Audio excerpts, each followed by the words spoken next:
नियन लौर कहिया में हो, जब पढ़त रहू गोरी छैया में हो। ए बुची चीज मसूरी नियन लौर कहिया में हो, जब पढ़त रहू गोरी छैया में हो।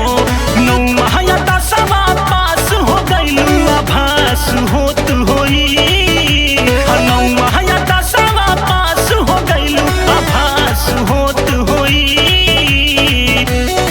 तोहरा देह में तोहरा देह में तोहरा देह में गुद गुदी कुछ खास होत होई। तोहरा देह में गुद गुदी कुछ खास होत होई। तोहरा देह में गुद गुदी।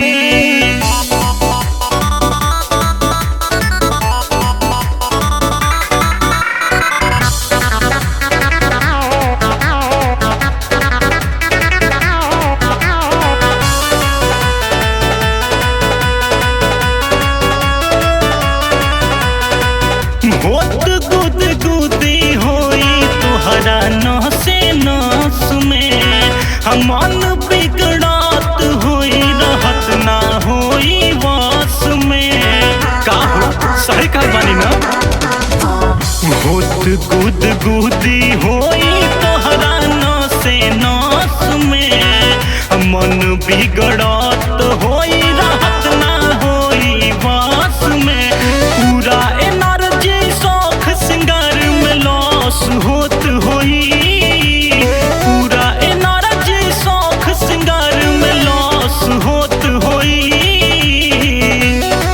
तोहरा देह में तोहरा देह में तोहरा देह में गुद गुदी कुछ खास होत होई। तोहरा देह में गुद गुदी कुछ खास होत होई। तोहरा देह में गुद गुदी।